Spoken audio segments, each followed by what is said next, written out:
Will Molly and Daniel get married? Will her lies stop a wedding? Hey everybody, welcome to the Daily Rhys book series. I'm Kristina, Kristina. And today we are talking about Rhys, Bowen, the Bless the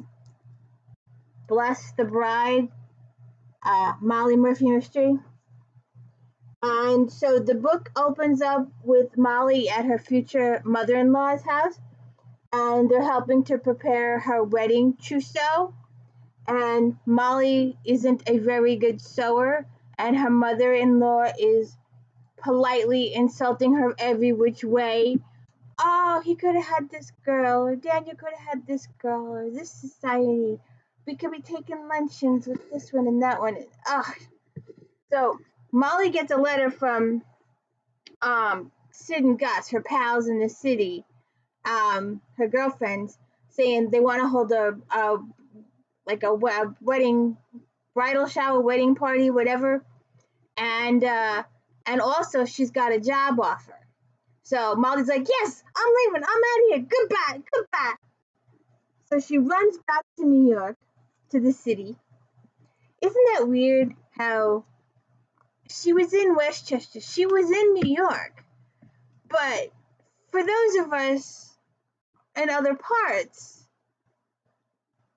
it's the city. Manhattan is New York. I don't know why. And Long Island. All right, y'all. Long Island is Long Island. You don't live in Long Island. You live on Long Island. And there's nothing like a good bagel. Oh, God. Or potato salad. Or pizza. God, I miss those foods. Oh. All right, Kenton, are you going to log me off or what? All right. So when she gets back to New York City, she runs into Seamus. Remember, when the series started, when the series started, she had come to the United States with 2 children on Kathleen's ticket, and she brought Kathleen's 2 children to meet their dad. Well, she runs into them, and because she wants Bridie to be in her wedding party, and so Seamus Sr. tells her that him and Seamus Jr. are going to work on the Panama Canal, so they'll be leaving. So he wants Molly to take Bridie. So she's going to work on that. So then she finally gets to the guy that wants to employ her, and it's Mr. Lee. And Mr. Lee takes her to Mr. Lee. There's a whole China experience in here, the whole history of Chinatown and the China tours, and it's just horrible the way some people were treated. It really was.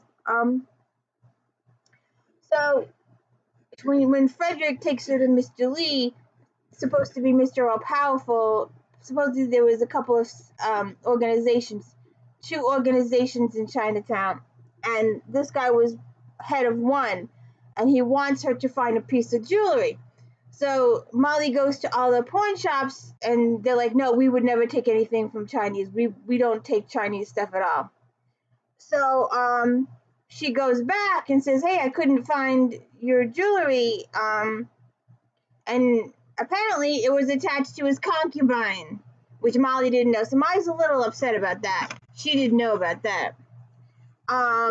So then she eventually does find the second wife and the third wife, who the first wife didn't like and didn't treat very well.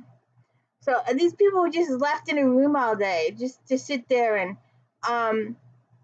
when he needed her, he sent for her, and then when he was finished with her, he dismissed her. That is so horrible. That is absolutely horrible. Horrible. So this whole time she's investigating all this stuff, she's lying to Daniel, because she didn't even tell Daniel she was in town. And then when she said, oh, I'm not investigating, blah, blah, blah, blah, blah, and she was the whole time. And then he walks in on her because when she goes back to tell Mr. Lee that she's quitting, she discovers that Mr. Lee has been murdered. And when Daniel finds out that she's been investigating this whole time, he's quite upset about it. And then, I don't know how Daniel believes that Molly is going to give up her little bit of a career. Nowadays you're expected, both spouses need to work, because there's no way you can support a house on one salary unless you are a multimillionaire or a big top lawyer or big top politician or somebody who makes mega bucks. And then the wife does the social circuit. But everybody, if she wants to have a career, she can have a career. And this early century New York, where they all believe that the ladies should stay home, but in a society where you need two careers, you need two incomes, there's no choice here. So, will they get married? Is it shown in the book? Some authors will go, and they got married, and leave it at that. Or she walked down the aisle.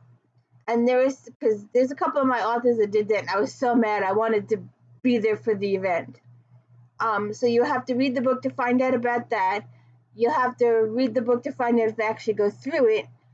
And you'll have to read the book to find out if Molly takes another case before this book is even finished.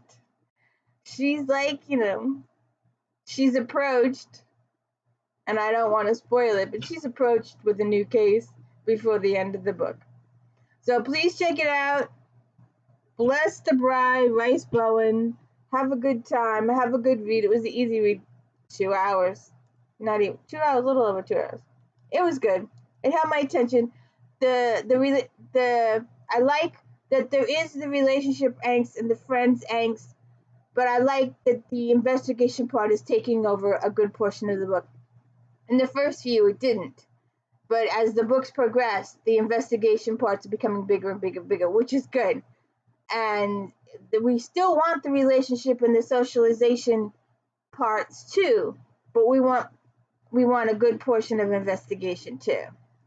Maybe Molly needs to get a PL license. Do they give those out in 1900? I don't know.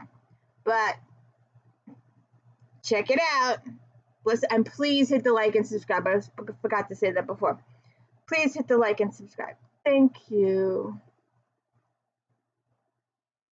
Oh, and the bell. Thank you. Please hit the like and subscribe.